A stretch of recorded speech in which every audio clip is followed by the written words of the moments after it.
They laughed at my clothes. They laughed at my shoes.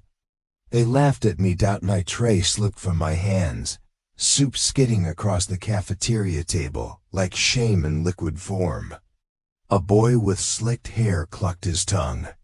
"Careful, Lena. Might cost you your entire savings if you spill again." Another girl, Sloane, tilted her head, smile like a knife. "Be nice, Brandon.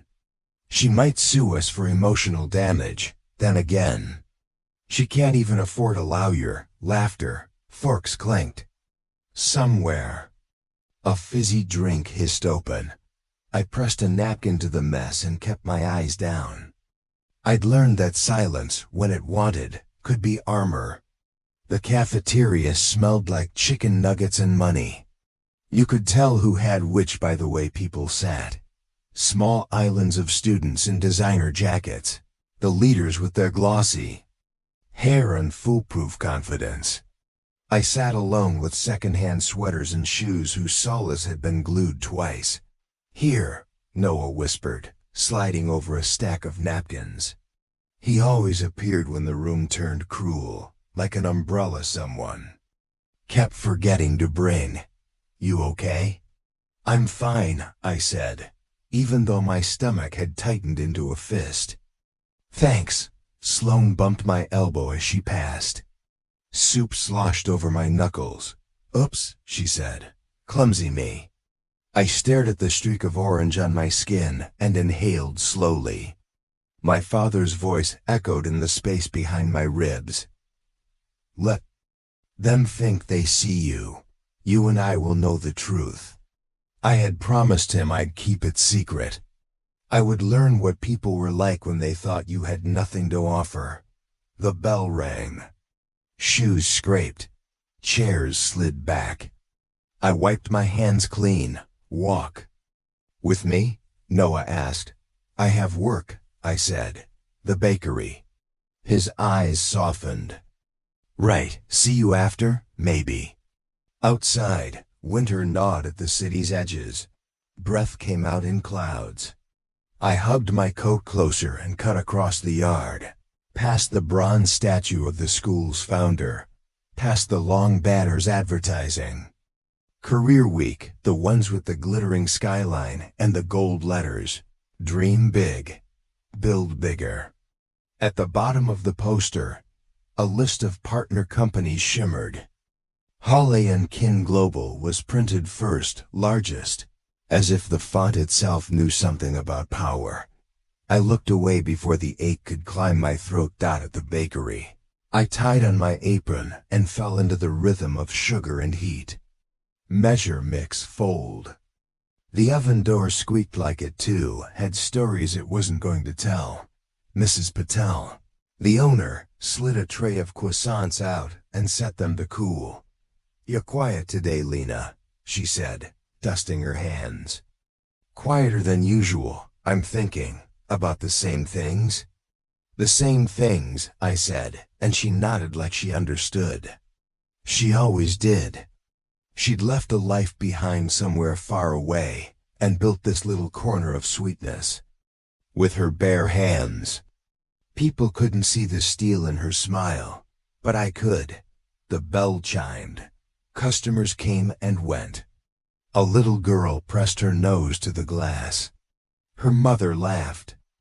I handed them a bag of cookies, and the child said thank you like she'd just learned the word and wanted to try it out on everything. When the rush died, I took a break on the back steps. The alley smelled of rain, even though the sky was dry. I pulled out my phone. There was a message from a blocked contact, my father's assistant, which was how he always reached me when we were hiding in plain sight. Tomorrow 6:30 p.m. South entrance. No security escorts. He'll meet you at the Sky Bridge. I read it twice, the words buzzing under my skin. The company name was never written. The place didn't need to be named. If you'd lived in this city more than a day, you knew the glass building that mirrored the clouds, as if the sky itself were nervous to be near it. Typed back. "Okay. Then," I slid the phone into my pocket and looked up at the thin ribbon of sky. Between buildings. I thought of how many versions of me there were in the world. The one who washed trays. The one who kept her mouth shut. The one whose father's name could open doors it would take me 10 lives to find. They were all true. They were all me. I wondered which one I would be tomorrow. Career week had the school humming like a hive. Everyone suddenly cared about resumes and handshakes. Brandon wore a new watch. Sloane's hair seemed shinier than it had any right to be without 24/7's lighting. She caught up with me by the lockers. "So," she said, "any dreams? Besides upgrading from basic cable?" "Books," I said. "I like books." "Adorable." She smiled just enough to sting. "Maybe you can be a librarian. Or you love this a volunteer." Noah materialized like he'd been waiting in the shadow of my locker door. "Sloane," he said gently, "you should try kindness sometime. It might look good on you." "Thanks, St. Noah," she said, eyes sliding over him. "Run along," he glared after her. "One day she'll trip on her own halo and crack her crown." "Don't," I said. "Don't what?" "Don't let her live in your head. It's cramped enough in there." He laughed. "Says the girl who stores entire libraries between her ears." "Paper's cheaper up here," I said, tapping my temple. We walked to English. Miss Alvarez handed out poems that could bruise you if you read them too quickly. I liked her class. Words were alchemy in there. You could hold them up to the light, and they would turn into something else entirely. When the final bell rang, I slipped away before anyone could ask where I was going. The south entrance of the Holly building was all quiet glass and whispering air vents. I tugged my coat tighter and tried to look like I was supposed to be there. The skybridge lived up to its name, the hallway a long, transparent breath between towers. The city was a map under my feet. Traffic like tiny beads sliding along invisible strings. My reflection moved with me. A girl with a thrift store coat and a face that belonged to someone who was always almost crying but refused to. "Lena," a voice said. My father's voice. I turned. He looked like he always did when we met in public. Casual, composed, no security. The edges of his expensive life smoothed down to something ordinary. He had the kind of face people assumed they'd seen before. It made him invisible when he wanted to be. He opened his arms, and I folded myself into them. His embrace was steady, patient. "You've grown," he said. "You say that every time. It's always true." We stood at the glass, the city endless beneath us. "How's school?" "Sharp," I said. "Jagged." His mouth tightened. "Names, you told me not to." "I told you we don't give power to what doesn't feed us." He drummed his fingers against the railing. "Does it feed you? The lesson?" I wanted to say no. I wanted to say I was tired of proving I could survive places that weren't designed for me. But I could hear what he would answer, that the world wouldn't ask whether I was comfortable when it tried to swallow me. "It feeds me," I said. Softly. "Sometimes it burns." "Good." He slipped a small velvet pouch into my hand. "From your mother." I stared at him. "Dad, she left it for you," he said, gaze turned to the skyline. "I promised to wait until you were ready." My breath snagged. I tugged the cord, and a bracelet slid into my palm. Plated gold. A tiny charm shaped like an open book. My throat tightened like a fist. "She wanted you to remember that stories are ladders," he said. "You climb with them. You don't hide behind them." I slid the bracelet onto my wrist. It fit as if my bones had been waiting for it. "I miss her." "Me too." We stood there until my pulse slowed. Finally, he said, "Founders Gala is Friday. The school's scholarship finalists will be announced there. Your name is on the list." "Dad, you earned it," he said, gentle but immovable. "Top of your class. Essays that made seasoned board members cry in public. Don't argue with facts. What about the other thing?" He smiled slightly, and the building seemed to tilt with it. Secrets are only ladders if they lead somewhere. Sometimes they're just traps. Meaning? "We'll see," he said. "Tell me about Noah." I blinked. "What, your friend? The one who keeps trying to stand between you and the wolves?" I looked at my shoes, at the scuff where the glue had gone thin. "He's kind," I said, "in a way that doesn't announce itself." Good. I could hear it. The unspoken equation my father believed in. Kindness as currency. Kindness as an inheritance. When we parted, he kissed the top of my head like he always had when I was small. "Remember," he said, "we don't heal by hurting.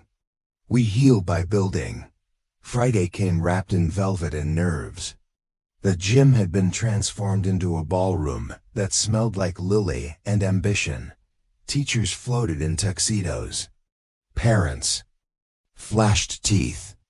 The school orchestra attempted to tame a Vivaldi piece into obedience.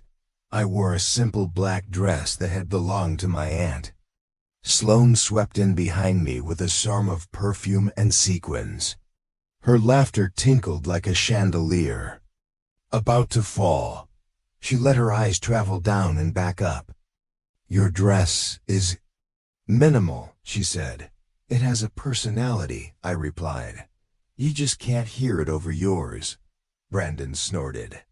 "Funny, does it also have a price tag? Or did you borrow it from the donation bin?"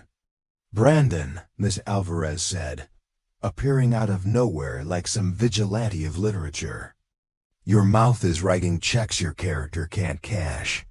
He shut up. Sloane's smile thinned.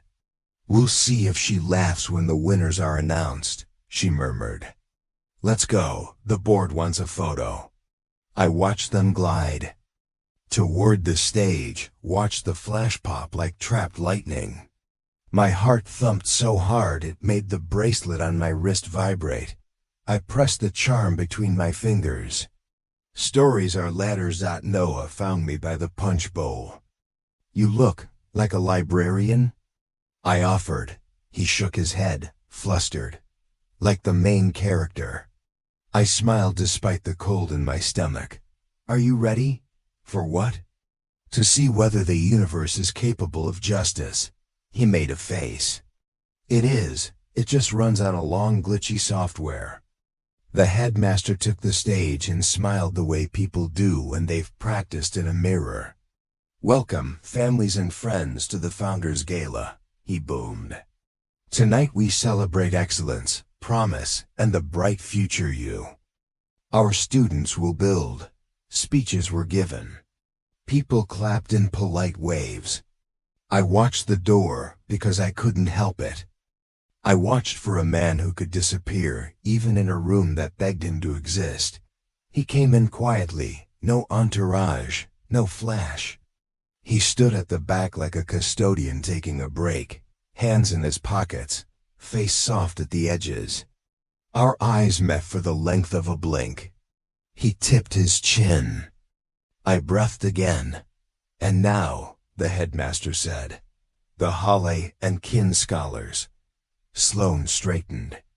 Brandon already began to stand. The coordinator unfolded a list with delicate pleasure. "Third place, Brandon Cho." Brandon pre-stood into standing. His smile flashed like the cover of a magazine. He shook hands, flash, clap. "Second, Sloane Avery." Sloane didn't move. Then she did.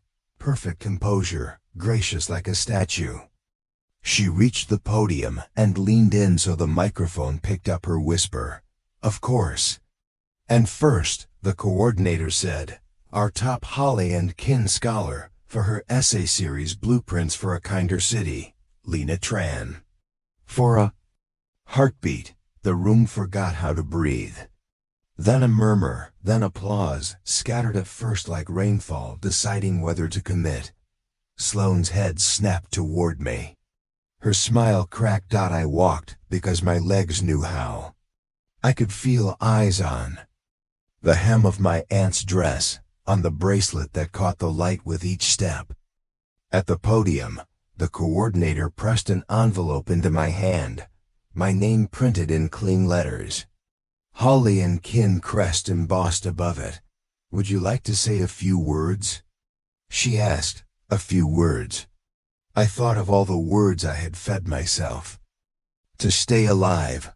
I cleared my throat. The microphone hummed. Thank you, I said, and my voice, when it came, was steady. I wrote about blueprints because buildings don't happen by accident. Neither do cities, neither do people. We are built. The question is, by what? I told them about Mrs. Patel, who kept a jar of cookies at the register labeled for bad days, and refused to charge when she saw a kid with red eyes. I told them about the janitor, Mr. Ortiz, who left notes on the bathroom mirror that said, "You did your best today." That's not nothing.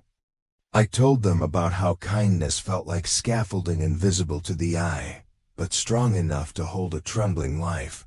I didn't tell them the part where my heart had been rehearsing for this for years.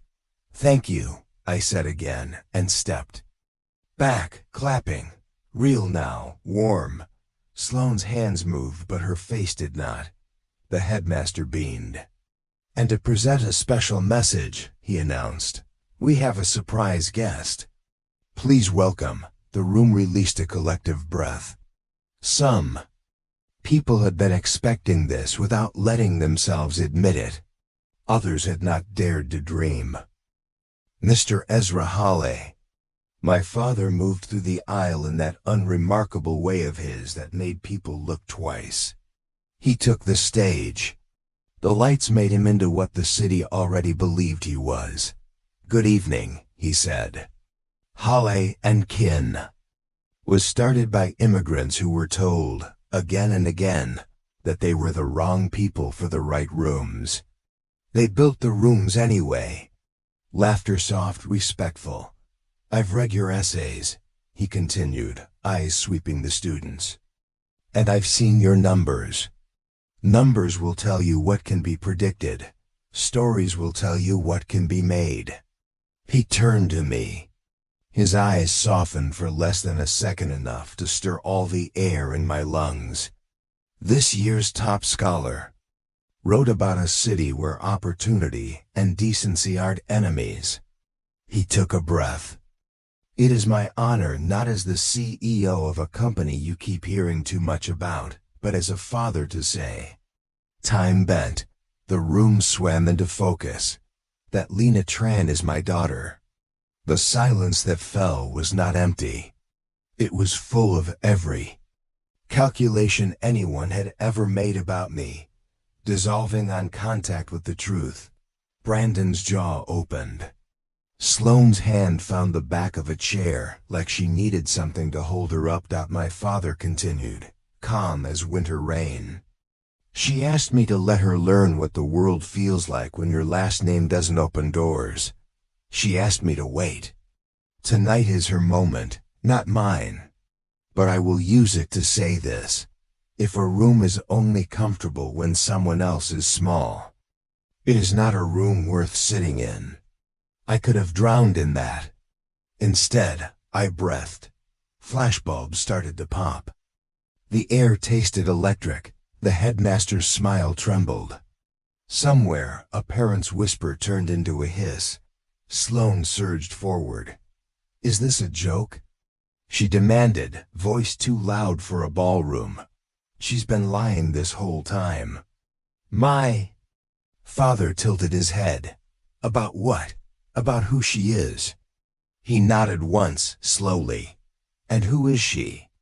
A Sloane searched my face like the answer might rearrange itself if she glared hard enough. A faker. I stepped toward the microphone.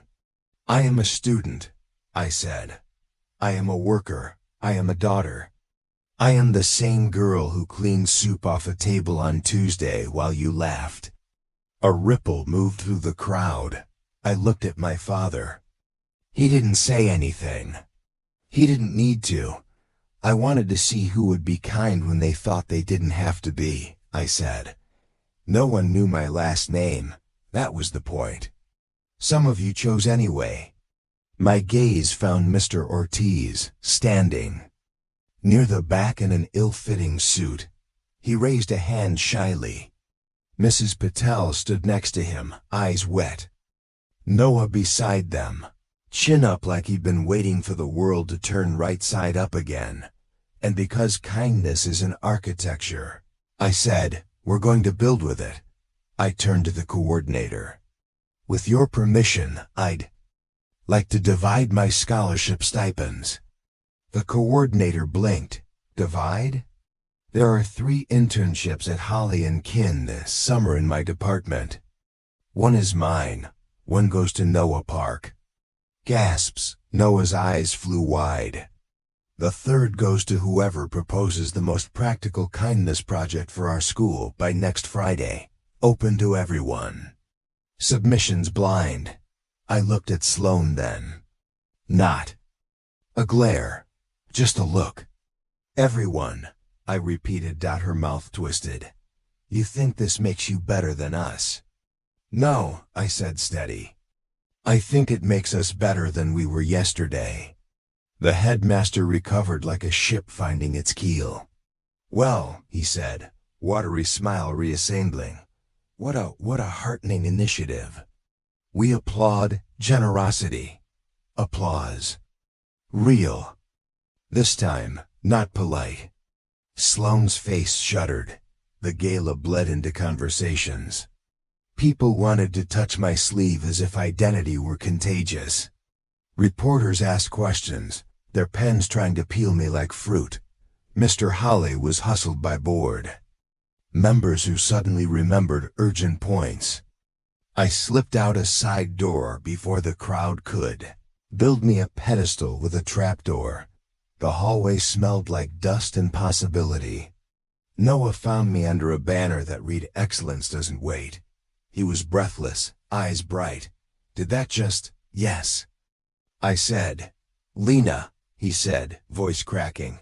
You didn't have to, I know. Why me? I thought of every lunch he had salvaged from ruin, of every time his hand had placed itself between me and the sharp edge of the room. Because you already act like the world is worth improving, I said. I want you in rooms where that matters. He scrubbed a hand over his face. I'm going to my mom, she's going to sorry. I can't even form a sentence. Bring her cookies from Mrs. Patel, I said. Sugar helps. We both laughed, and the laughter didn't cut this time. Footsteps clicked behind us. Sloane, the sequins on her dress seemed dimmer out here, away from the lights. Congratulations, she said. The word sounded like it had splinters. On your performance. It wasn't the performance, I said. She frowned. What do you want? An apology? Will that look good on camera? I don't want a show, I said. I want change. The internship is open to you if your idea earns it. My idea. Your real one, I said. Not the one that makes. You look generous while costing you nothing. Something flickered across her face. It wasn't pretty. It was honest. You have no idea what pressure is, she whispered. My father, if I'm not perfect, I'm invisible? I asked softly. She blinked. The edges of her eyes went shiny. You think standing next to your father makes you brave? Try standing in front of mine when he's disappointed. I thought of my father's patience like a room with windows. I realized then that wealth didn't measure love, just options. Some rooms were made of gold and still had no doors. I can't change your father, I said. But you can change you. If you want to.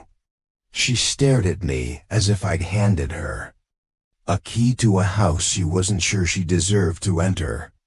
What would I even build? She asked, the mockery stripped from her voice. Something you needed once, I said. And didn't get. Sloane swallowed. I'll think about it. I hope you do. She hesitated then. Did you hate me? This whole time? I considered the question. The hallway hummed. Sometimes, I admitted. Mostly I pitied the version of you that would be impossible to live with when the applause stopped. She flinched. That version is loud, she said. Turn up a different one. She nodded once, like a deal she'd made with herself, and walked away. Noah let out a breath he'd been holding since Tuesday. Did that just happen? All of it, I said. We stepped into the night. The city breathed back. Snow had started without asking permission. It fell in delicate, indifferent silence. The parking lot glittered. Mr. Ortiz stood by the curb, hugging his coat to his body. Miss Lena, he said. Congratulations. Thank you, I said, for your mirror notes. He looked startled. You saw those? Every time. He smiled, something gentle breaking open in his face. I will write more. Mrs. Patel appeared with a tin. For the road, she said gruffly. Bad days are good ones. They both need sugar. My eyes stung. Thank you. When my father's car pulled up, it wasn't the long black river of a limousine, just the sensible sedan he liked to use when the city didn't require ceremony. He got out and opened the door like he'd been waiting to do that all night. Proud?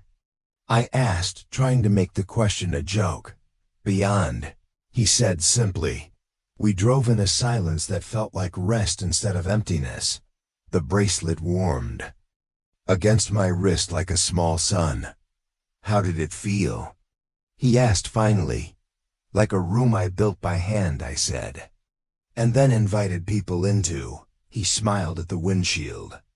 You know, when your mother was your age, she organized a book drive for a school that had none.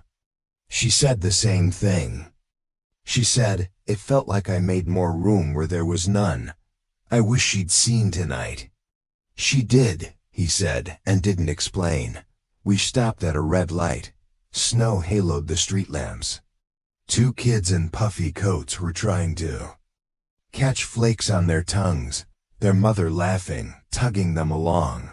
What will you do with the summer? He asked. Work, I said. Learn, build a better ladder. And Sloane? Offered her a chance. Will she take it? I don't know, I said. But I left the door unlocked. He nodded. Then you've done your part. When he dropped me off at my aunt's building, he didn't come in. He rarely did. We kept lines where they helped. He touched my cheek, brief and warm. Good night, Lena. Good night, Dad. The lobby smelled like old carpet and hope. I rode the elevator with a woman carrying a bag of laundry and a man with paint on his shoes. We were all building something, even if we couldn't name it. In my apartment, I set the tin of cookies on the counter and the envelope on the table. I didn't open it. I already knew what was inside. Proof laminated into paper. I didn't need proof. I went to the window. The snow had thickened. For a second the city looked soft, as if someone had thrown a blanket over its bruises. My phone buzzed. A message from an unknown number. I almost didn't read it. I don't deserve it, but I'm going to try. I stared, then typed back, then build something true. Submissions due Friday. 3 dots. Then, what if I fail? Then you'll have learned how to start again, I wrote. That's more than most people learn in rooms where nothing is asked of them. No reply. I set the phone down and unhooked the bracelet, holding it between my palms like a small steadying heart. My mother had believed stories were ladders. I thought she was right. Tonight I'd seen how a story could lift a room an inch higher than it had been before. Maybe an inch was everything. Maybe an inch was enough to get air into a place that had forgotten how to breathe. I turned off the light and let the city glow in. Snow sifted against the glass. I pictured the intern's floor. At Holly and Kin buzzing, desks like small islands of intent. I pictured Noah gawking at a badge with his name on it, Mrs. Patel pretending not to cry, Mr. Ortiz straightening a note on a mirror. You did your best today. That's not nothing. I pictured Sloane at her desk, pen hovering over a blank page, considering for the first time that winning didn't have to be a mirror reflecting her back at herself. It could be a window. I slid into bed, exhausted and lit from the inside. Somewhere below my window, a car honked, short and apologetic. The radiator hissed. Frost wrote its careful initials on the corner of the glass. Tomorrow, the world would remember to be itself again, sharp, unfair, glittering. But tonight, something had moved. Not much, just enough to fit a new kind of morning through, and when morning came, I would walk into it wearing the same dress, the same shoes, the same name. I would carry a tin of cookies to the bakery, and an idea to the office, and a list of names that, when read, sounded like a city building itself from the inside out. They had laughed at the poor girl. Let them. I was still me, and I was going to make more room.